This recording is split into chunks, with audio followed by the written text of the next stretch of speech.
Okay, welcome everybody. We're so excited to see all of you, new faces and old bookstore friends. Welcome to our event with Alison Townsend and James Bohnen to discuss The Green Hour, Alison's gorgeous book of essays about home.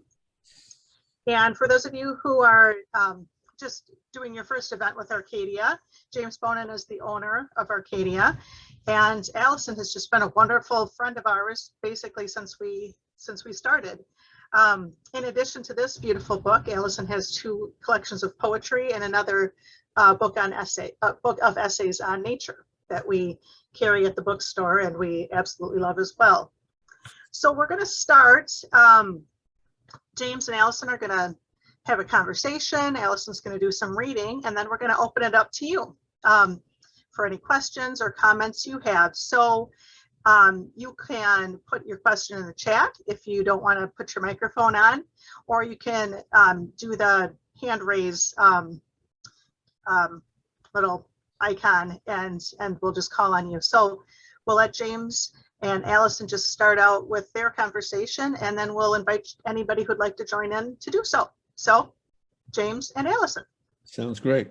Thank you all for being here, and thank you, Alison, both for being here and for writing this beautiful book of essays. And it's quite a charming cover. You know, I haven't really looked carefully at the cover, I have to say. Wow, it's really beautiful. So we're going to get into a bunch of things, but I did want to say, as I was reading it and then reading some sections over again, I kept thinking of sort of two of my favorite writers, one being two books by two of my favorite writers, one being Refuge by Terry Tempest Williams, and also When Women Were Birds, in that sort of combination of place, the potency of place and loss, dealing with the, in her case, the loss of her mother. But it's so much about, the land and connecting to the land. Absolutely astonishing book. And then William Maxwell's tender book, So Long, See You Tomorrow, which is not the one where he addresses the loss of his mother in the flu epidemic in 1919 as quite as directly as They Came Like Swallows, but it just lives in the book, all the way through.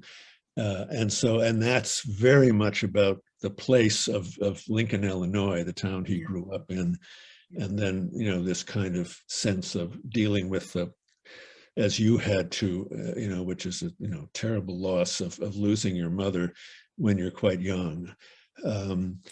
But let's start with a slightly less heavy topic, which is, tell me about the title of the book and how the title came about and what the Green Hour means, and to just get us going here.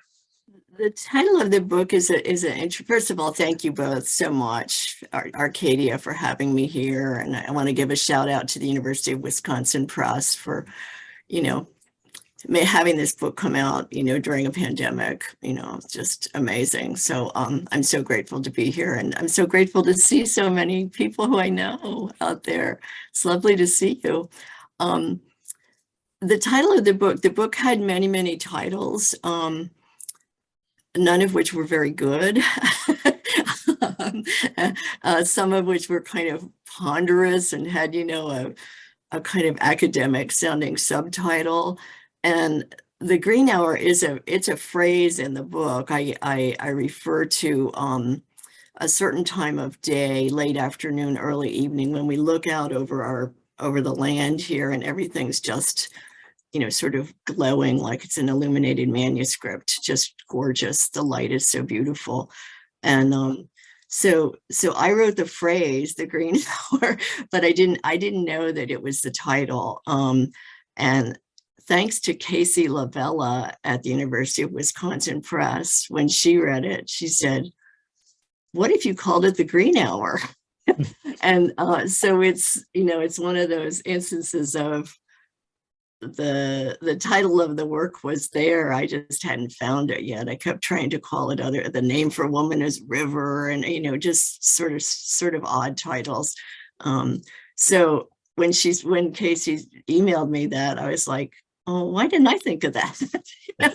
It's like I should have known that was the title when I wrote that phrase. So that's where the title came from, and it just seemed so all-encompassing for what I'm trying to deal with in the book. Every place has its own green hour, Right. maybe. Right. Yeah, that's where it came from. Okay, good. Yeah, for those of you who haven't read the book yet, it's a series of essays. Well, you tell us what the sort of structure of the book, and then we'll get into some other things. The press, UW Press, I think on the back of it, yeah, they call it a memoir. And I just wrote it essay by essay. So at first I didn't think about it as a book at all. We had moved to this land in the country outside Madison, the oak savanna and prairies. I mean, I'm not a native Wisconsinite, so the landscape was new to me. I mean, I had been living in Wisconsin for a while. At that point, I lived in Madison for over a decade. But I wrote it essay by essay, really just trying to get to know where I had landed. And some of it overlapped with what I was teaching at the time. I was teaching nature writing, and students were keeping place journals. And then I began to think that, oh, maybe these are interrelated essays. And I think I hope this is how it happened, but I think I remember arguing with Janice Lloyd, the head of UW Press, who said it was a memoir. And I said, oh no, it's not a memoir. It's a series of interrelated essays, but it's not a memoir. They're memoiristic essays, but it's not a memoir. I kept saying that. And as I worked on it, and put it together and took things out and put things in, and then worked to do some kind of what I call layering, to make it cohere as a whole. I began to realize, like, oh, maybe he's right. It is a memoir. But I didn't sit down to write it that way. I never thought I am writing a memoir. Not that I have anything against memoir. I love memoir, but that was sort of how that happened for me. Yeah. Does that make sense? It does feel, I mean, certain essays obviously feel much more like a memoir than others, but I think it holds together in a really beautiful way. And it does, the pieces, as you move through the book, comment on each other in sort of quiet ways. And sometimes there's a shift of perspective where the focus becomes the landscape or the time of year, rather than the less or more so than the people involved, that where you've landed us in your world very carefully. Could you, I'm not surprising you with this because I already talked to you about it, but could you, in order to get us into some of the other things in the book, can you just read that quote on page 215 that you quote yourself speaking to your students? Yeah, let me get to it. Thank you for the prompt. I need prompts. We all do. Yes. That we all have wounds, right? That's what you're talking about. Yes. So this is from an essay called Elegy in December, and I've been reflecting about my father, and then I'm in class with my students. This is probably students in creative nonfiction. We all have wounds that shape us. I tell my students, it's the lives we make despite those wounds and the stories we tell about them that matter. And then I quote again Isaac Denison's, all suffering is bearable if it's seen as part of a story. You must believe this. I tell my students, you must tell your stories. Yeah. Yeah. And I think that really caught me in powerful way, because it comes at a place in the book where you have already shared so many of your stories. Yeah. And I don't know, maybe we should start with your mother, if that's okay. Oh, it's fine. Yeah. Okay. So you want to talk a little bit, well, you want to maybe read that little section on page 20, and then we can talk about your mom and that loss. And Sure. That whole last couple paragraphs there, yeah, is that what you're thinking? that's what I was thinking, but you can Okay. stop anywhere you want to. Okay.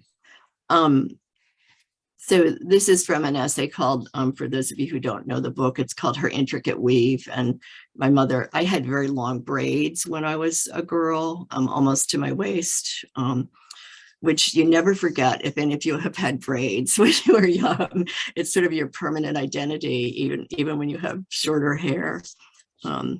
So she's just braided my hair, and it's before school. Well, then she says, I guess we're ready, aren't we? With one last quick motion, she licks her index finger and, light as a butterfly landing, smooths my eyebrows out. Then she stands with hands on my shoulders for a moment. We look at each other in the glass, a tall blonde woman in a homemade calico shirtwaist and a girl in plaits wearing a hand-me-down green sweater and a black watch kilt. We stare into one another, my blue glance falling into her hazel gray in an invisible figurative motion. If I were to look close, I'd see the whole scene reflected in her eyes. But it is an ordinary morning, and neither my mother nor I know how sick she is, let alone that she is dying.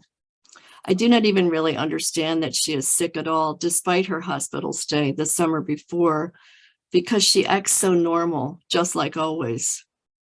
If I knew otherwise, would I stop and attend to each detail, as I do to the words of the silly poem I still remember? I was memorizing a poem. Would the whole picture mean something different? And would I hold it closer? In memory, the meaning of the scene unfolds as I slow it down into still shots, parsing each frame for its emotional significance. In life, it is just another day, starting as it always does. A painfully shy child, anxious about presenting my poem. I'm focused on that, not on some dimly understood, half-conscious exchange with my mother. And then I quote the poem, I am the dryad, slim and white. I repeat, feeling not quite like a dryad, at least a little beautiful, for no one I know has hair like mine. I flip my braids back over my shoulders, pick up my battered plaid school bag, and clatter down the red stairs to the kitchen, where my brother and sister are already eating oatmeal. Tethered and then released by the one who made me, my whole being a strand in her intricate weave. I couldn't do it any differently. My braids bounce against my back as I go, my mother following close behind, as it seems she always will. It does not occur to me that we are rushing together toward the beginning of the end of a world. It's so beautiful, Alison. It's just, Oh, and it's, I mean, the rhythm of it is, you. the rhythm is so, beautifully controlled, and you can see every moment. I mean, it's for those of us who know and love our town, we're right with Emily Webb watching her 13th birthday happen. Yeah. Thank you. Thank you. That sense of the potency of the everyday. And that's so much woven into the book, I think, your sense of both, how your mother keeps, kind of floating next to you and beneath you and around you, no matter where you're living. I love that thing in the acknowledgements. You have that wonderful thank you to Mark Doty, who told you that your mother was your tutelary spirit. Tutelary spirit, yeah. That's a beautiful way to put it. Well, how old were you when he said that to you? Or, Oh, you know, that's when a I, good question. I apologize. well, one day when I went to, I was kind of late going back to creative writing school. I was in my late 30s when I got my MFA, and I was so lucky. Mark was my thesis advisor. I was so lucky to have him. You know, it was just before he became like, you know, famous, you know, and you know, drifted off into other echelons. He was such a good teacher and such a nice man. And he saw me through the writing of my MFA thesis when I was in the midst of a divorce. I called him up and he said, "Don't worry, we'll make it, Alison." You know, and but he said, you know, your mother is your tutelary spirit. And he also said to me, "You have not yet written the poems of adult grief." And he was right on both counts, you know. Yeah, he really was. And she is a muse for me in many ways. Her spirit is, you know. I mean, I'd much prefer that she had lived, but I had her long enough to get really important stuff from her, you know. You were 9 when she died, is that right? 9, yeah, 9, yeah. She was only 42?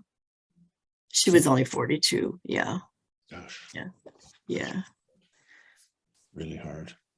Oh.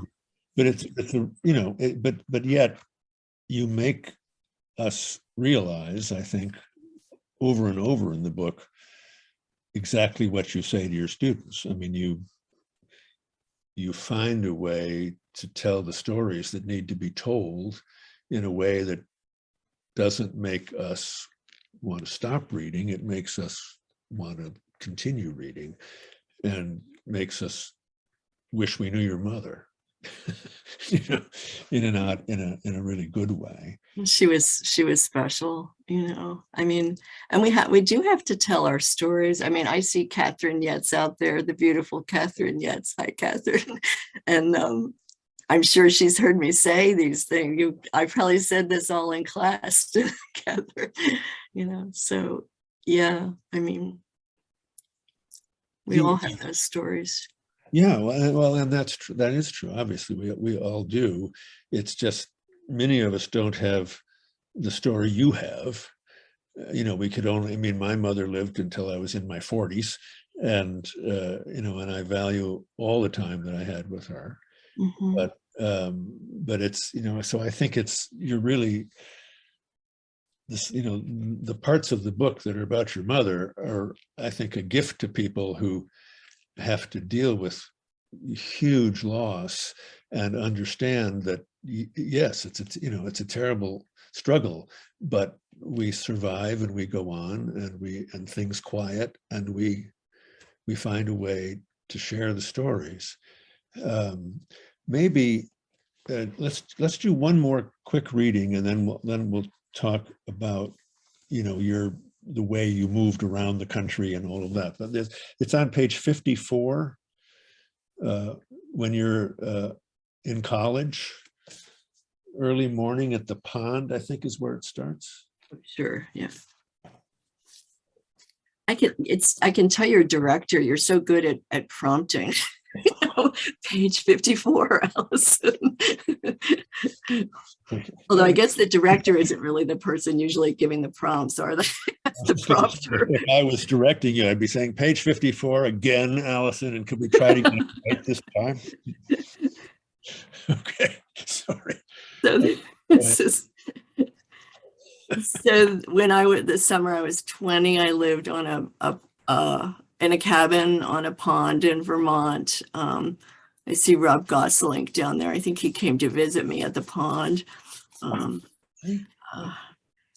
Okay, so this is early morning at the pond, and I had a canoe. I used a canoe to canoe. It would have been 5 miles to walk to work at the college library. So I had a canoe instead, and I canoed across South Pond was the name of the pond, and then I just had to walk a little over a mile to the library. So every morning at the pond felt like the beginning of the world. Although there were 2 other simple cabins at the far end, there was no sign of human life as I paddled my way across the water to work. The water was so still, it held the image of the pond with its wreath of green trees and their reflections as if they were two halves of the same world, a summer snow globe of sky and water. Dipping my paddle as silently as I could so as not to disturb the stillness, I felt as if I had been granted access to a secret world. I breathed with the pond, part of its tranquil surface, without thinking consciously about the value of solitude and silence it provided. I was too young and confused about life to be able to muse on those qualities with anything resembling larger understanding. I knew only that I loved those mornings alone, the silver pod of the canoe skimming over the sparkling water. When I thought to look down, I saw a young woman who resembled me, dipping the paddle, sailing through her own image, which broke into wavelets behind her. So beautiful. God. So for those of you who don't know, that was in Vermont, right? That was It was in Vermont, southern Vermont, yeah. And you grew up in Pennsylvania, and then take us through the litany of the chunk of your life that's in the East, because that was clearly, you know, a formative, obviously formative thing because of all of your family issues. Yeah. But then talk about how, you know, I mean, because like you, I've lived all over the country, and each place entered me in a potent way, and some more than others. But I mean, the book made such clear sense to me in that regard. But talk about both how the reason I wanted to read that section is this was, you know, sort of the first time you're really on your own and sort of establishing yourself in the world as a college student. And then but then from that, let's segue into the ways that you moved around the country and how place, began to help form you. Yeah, sure. It's a great question. Yeah, it's really a great question. I was born in Eastern Pennsylvania, rural Eastern Pennsylvania. I spent the first 9 years of my life there. And then we moved to New York State, about 50 miles north of Manhattan, northern Westchester County, also very rural, very beautiful. I mean, I think I was really imprinted. I was definitely imprinted by Eastern Pennsylvania. I mean, I think in the book, I refer to it as, the places of childhood that just stamp us as who we are. And then when I went to college, Vermont, a lot of times when we go away to college, it's the first place we choose for ourselves. And, in those days, people did a college tour. I don't think anybody does that anymore, but my dad drove me around New England and I interviewed at colleges and stuff. And boy, when I saw the Green Mountains, I just was like, this is it, I'm going here. So that was my first experience having a landscape kind of just reach out and say, hello, baby, we're it together. I loved Vermont. Then I went to California after I graduated. I had never been west of Pittsburgh. I had never been in a plane. I mean, it was just crazy. I flew to Claremont, California to go to graduate school, which was a swerve in the wrong direction at the time, but it brought me to living an hour outside Los Angeles and just, so many amazing writers in Los Angeles. I see Barbara Moreno's dear face, and she was one of those writers. So then I went to Oregon after that, after a number of years in LA. And there were some detours other places, shorter detours, but I came then to Wisconsin. So yeah, everywhere but the Deep South. And how, talk a little about, if you can, about, and I know you can, about the things you took from each place. Because there is a thing I want you to read about leaving, but that's later. Let's talk leaving. about Yeah, let's talk about, just being in these places and how you could feel the way these places were changing you. I think all the places in the Northeast, I mean, when I think back to being a young child, I mean, and I think this is true for children, often, no matter where you live. I just remember being outside all the time. I was just outside and up close to, the roots of trees, building little houses for fairies, under the roots of trees, or fooling around by streams, and walking around. I mean, I was talking with my sister recently about how much we walked. We just walked everywhere. Or, I would ride my bike 7 miles to go swimming at this lake in Connecticut. I mean, it was, I just, so much just immediate soulful proximity to the natural world. I was incredibly lucky. I mean, it was a great gift from my father. I mean, in Pennsylvania, he worked in Philadelphia, which meant he drove an hour each way to work. And in New York State, he was one of those commuters who took the train an hour each way so that we could live in the country.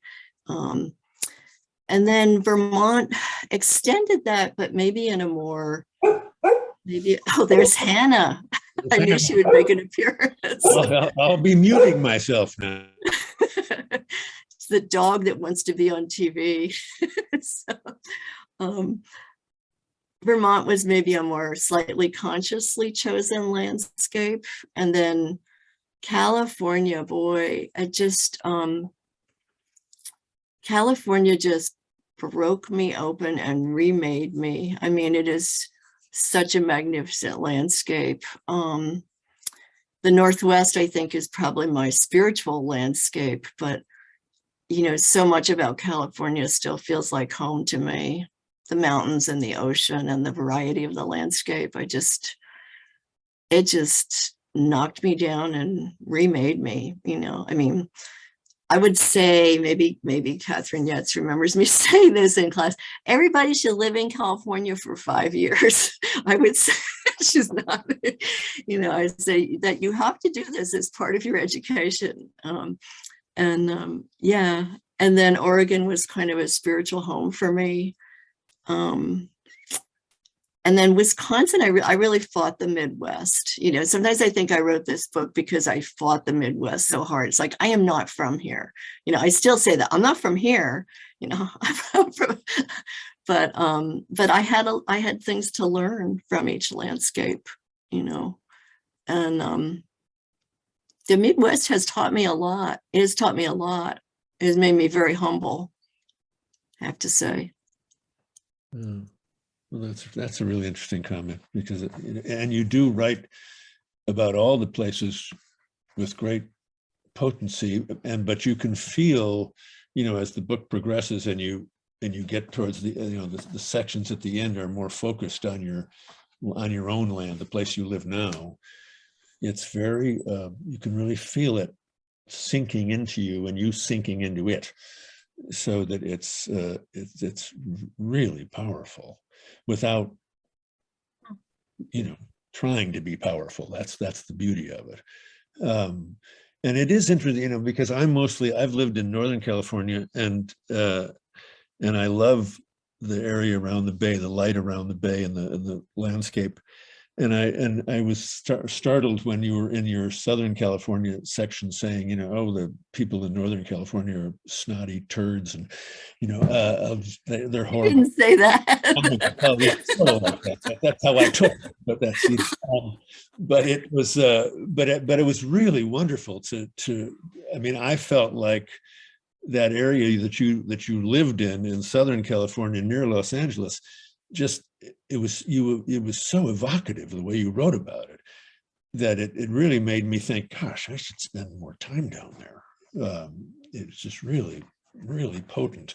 Well, let me quickly do that leaving piece on page 132, or let you read the piece on 132, because you mentioned how potent Oregon is, the piece, it starts with the day we left Day Oregon. we left Oregon, yeah.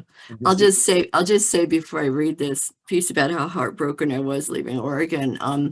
My beloved friend and teacher and she was a wonderful poet, Holly Prado, once said about Los Angeles that she thought it was the most imaginative city in the world. Oh. And I would second that. I see Barbara nodding. I would second that about LA. I really would. So go visit, James. Yeah. So- I mean, I have lots of friends there, but I just don't spend any time there. So Yeah. it's- okay. Okay, so to segue to Oregon, to a completely different landscape. I was really heartbroken to leave Oregon, and we were moving because my ex-husband had taken a job somewhere else. His name was David. Is David? He is still alive. The day we left Oregon, I ran around the backyard taking photographs while David waited, impatient in the truck, the cat's carriers piled high on the seat beside him. Afraid I might forget something, I snapped random glimpses of it all: the mossy oaks, the grape arbor, the fir trees, the mountain and the river, glinting that day like broken silver between the trees.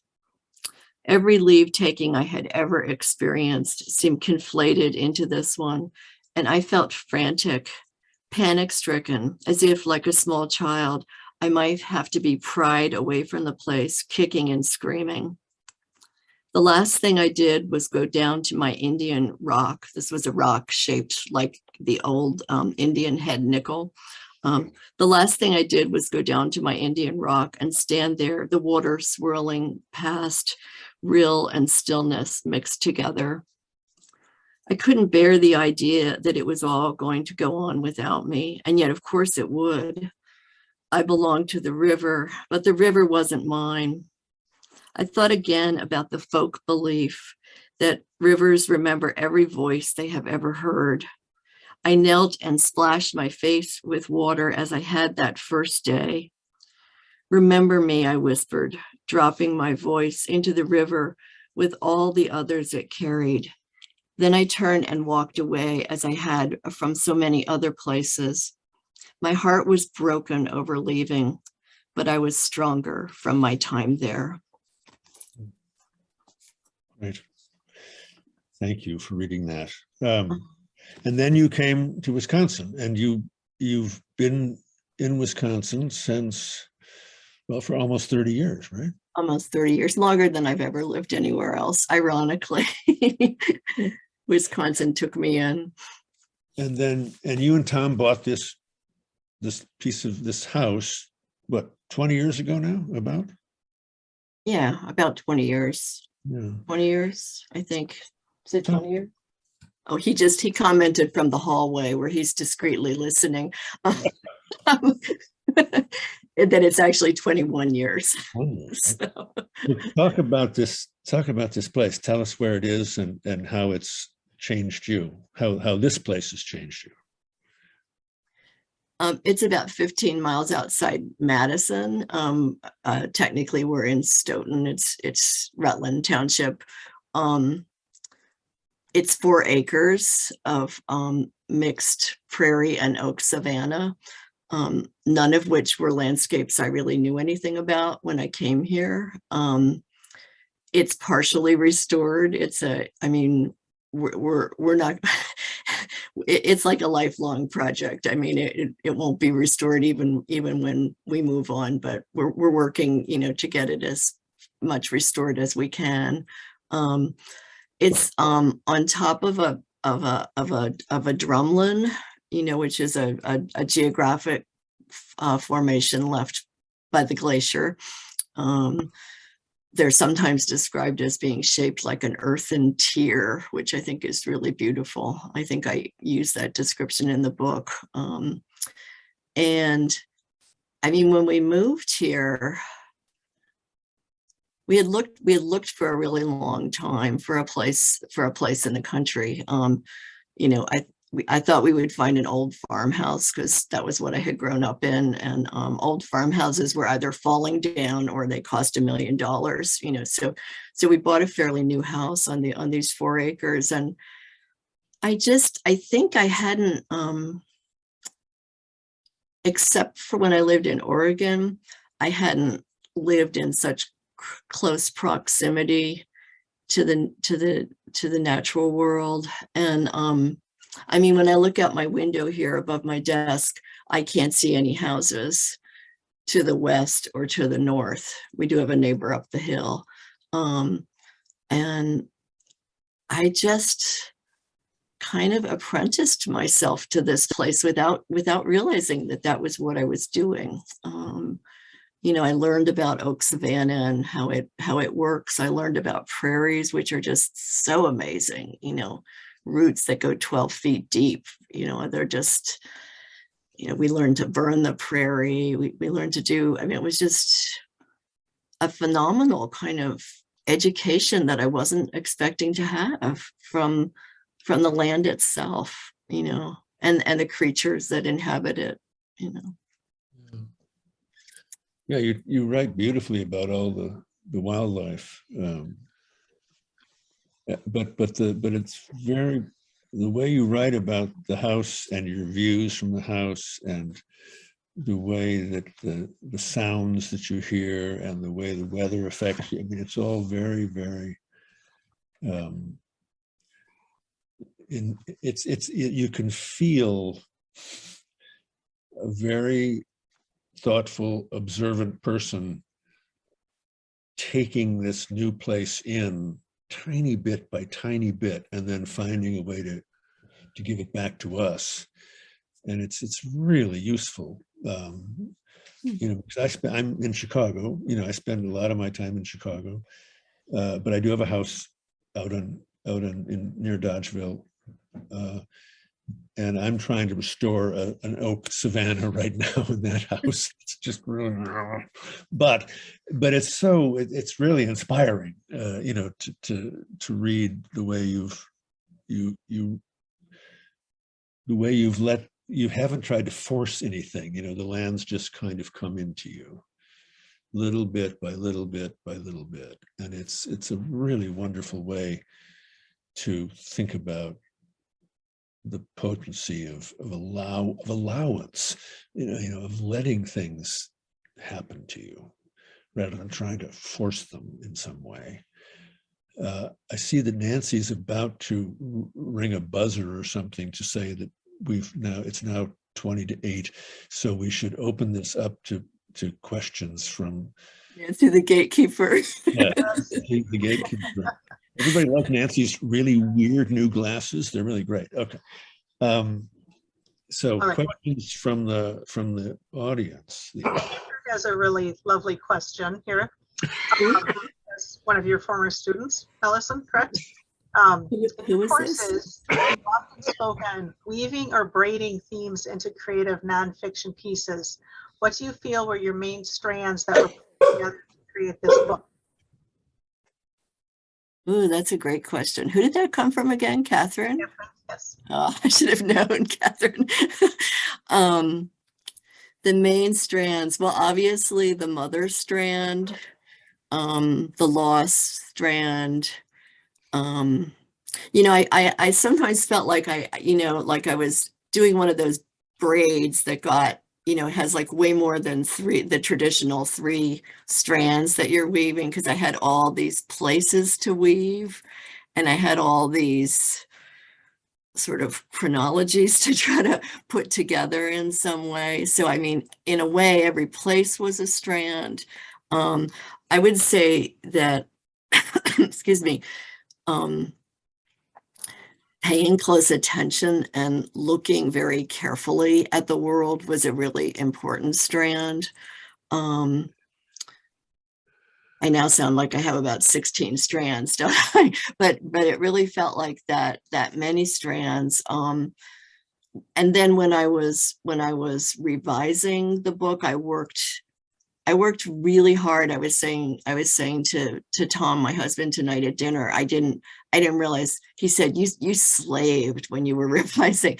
I worked really hard to weave words like the word mother or certain images so that they would pop up every now and then throughout the essays. I worked really, really hard. That's the layering that I was talking about earlier. I worked really hard to try to do that as a unifying device, I guess. So I don't know if I answered your question about braiding. I as usual, I went off on tangents the way I always did in class. So, it's a great question, though, Catherine. You're still asking the difficult to answer questions. And Carter didn't have a question, but made some lovely observations. She said, I am struck by the active nature of absence throughout these essays, the enlargement of self-compelled, oops, got another message in there. The enlargement of self-compelled by attention to such absence, what is not there but lives within the psyche and heart and imagination. So powerful. Oh, wow, Carter, thank you so much. That just makes me sound a lot more brilliant than I really am. Carter McKenzie, a wonderful poet in Oregon. I highly recommend her work. I want to give a shout out for Carter McKenzie. She's a fabulous, fabulous poet. And Katie Wimmer says, you mentioned your teacher telling you you hadn't experienced adult grief. What did he mean by that? Further removed for reflection or wiser? I think that was Mark Doty. He said, you haven't yet written the poems of adult grief. And I was writing the poems then that some years later became my first book, The Blue Dress, which was about my mother.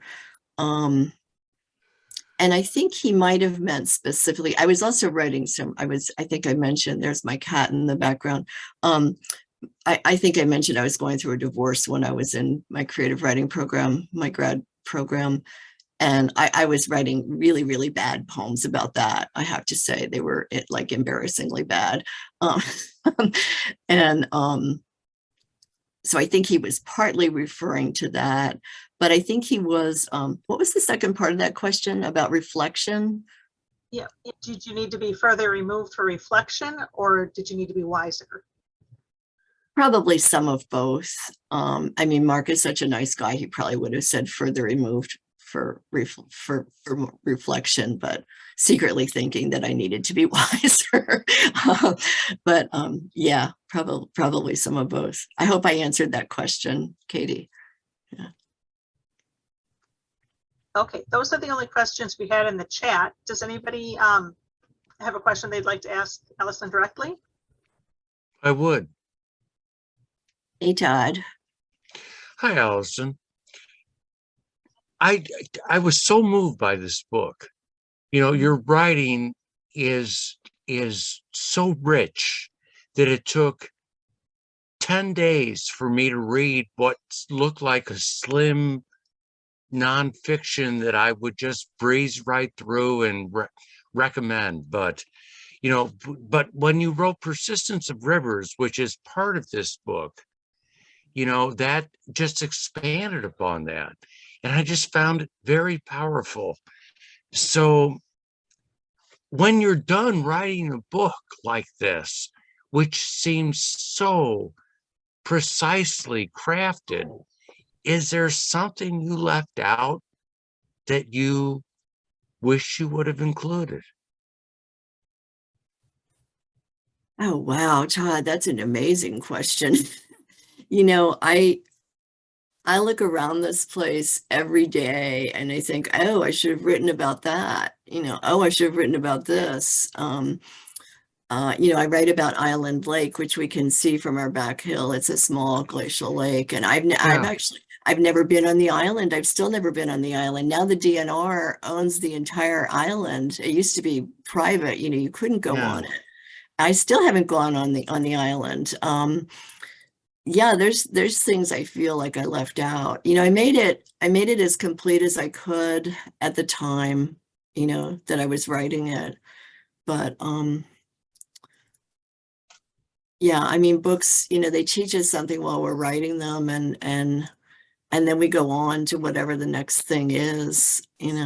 It's, I don't know if I'm really answering your question, but Well, is there an I kind of look like a little patch of algae in my goldfish pond over here to the left of you.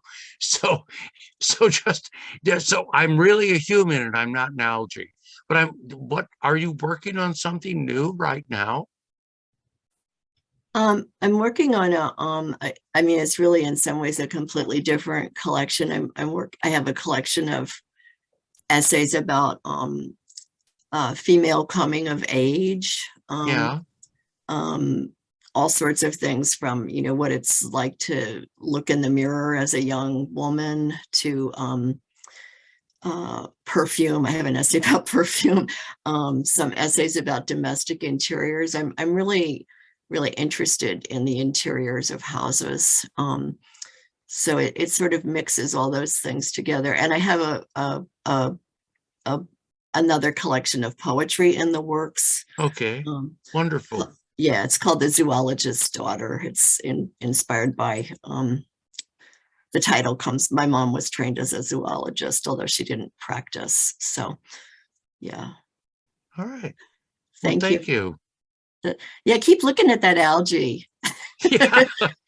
I was thinking the other day that if I could write this book a whole different way, if I just was really microscopic about it.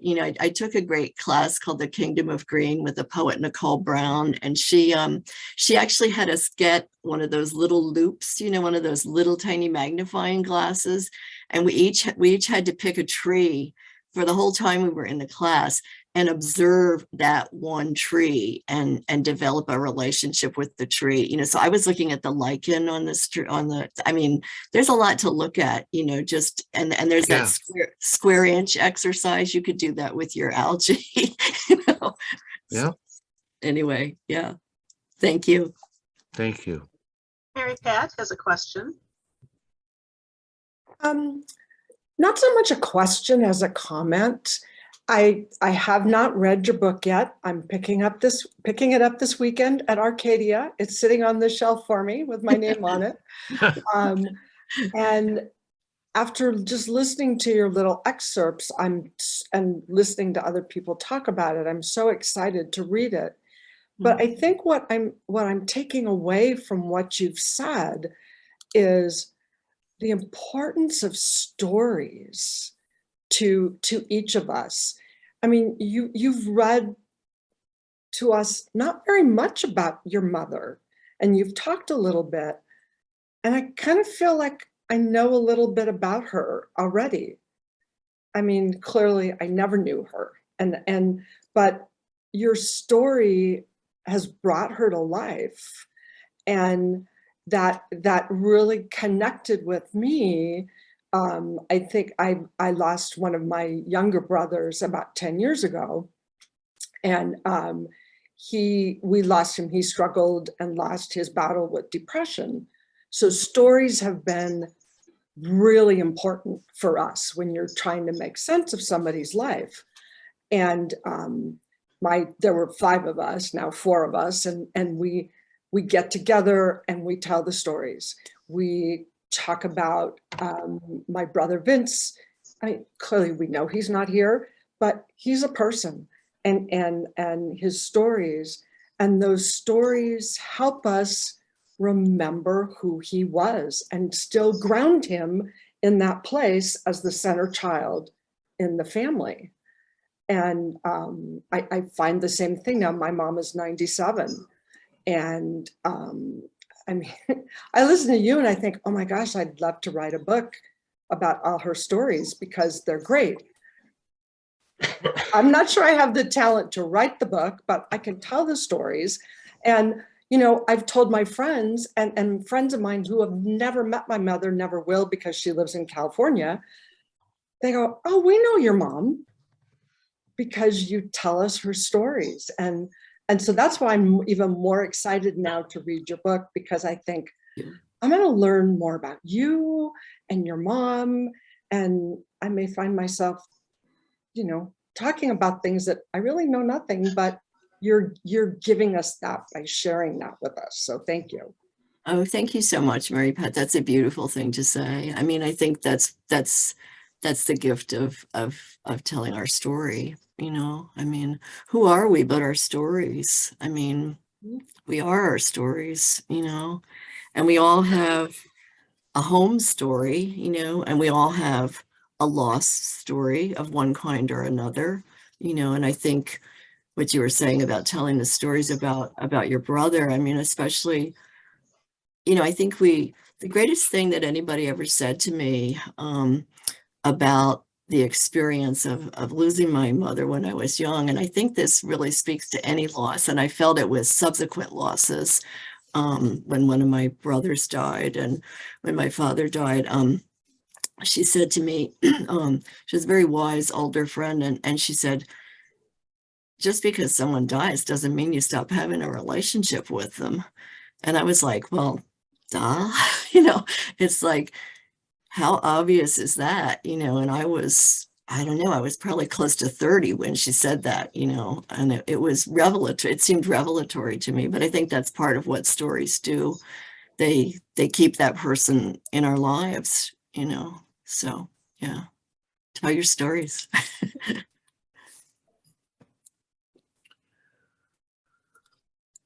Right. You just made me really emotional, and now I have to say something.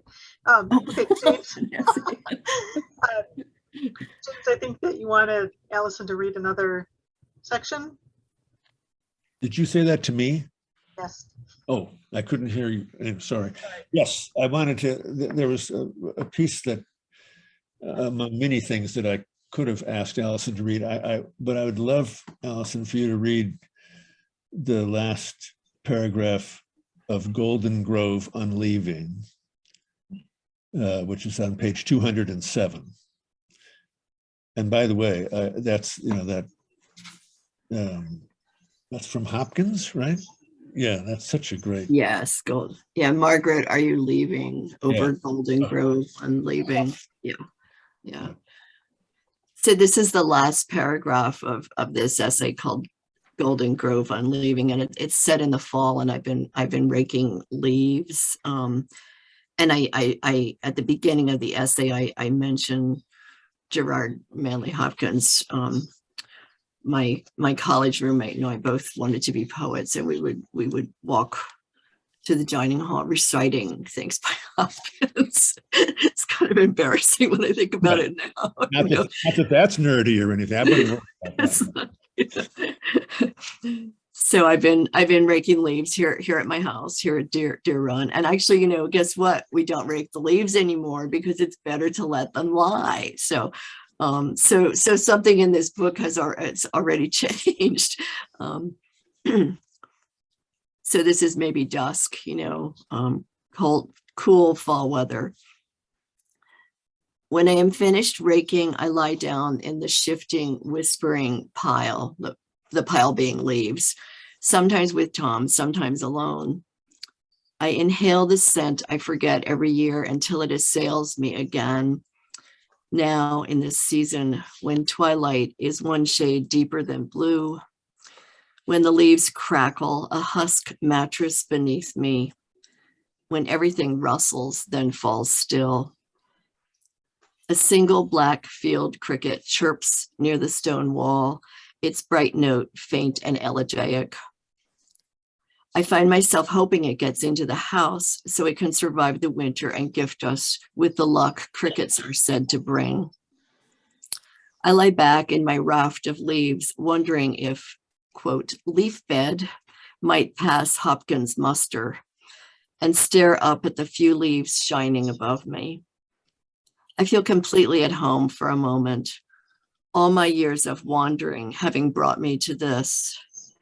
Perhaps, like the leaves with their layers of color, we are all more brilliant inside than we imagine. Perhaps each of us burns within, our soul glowing and burnished as old gold, shining just beneath the green.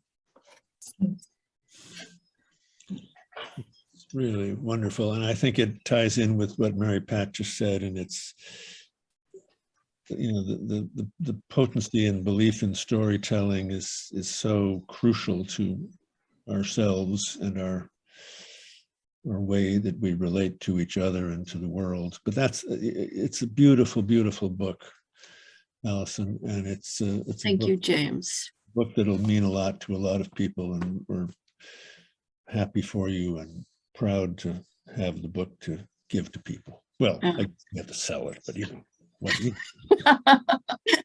Thank you so much, James. And thank you so much. I see so many beloved faces out there. Sheila Bendermore, Linehan, Elizabeth Doak. Oh my goodness gracious. Thank you so much, Carter. Everybody who's there, who's been here. Thank you. I feel like I've had you in my study with me tonight, and that's just so lovely.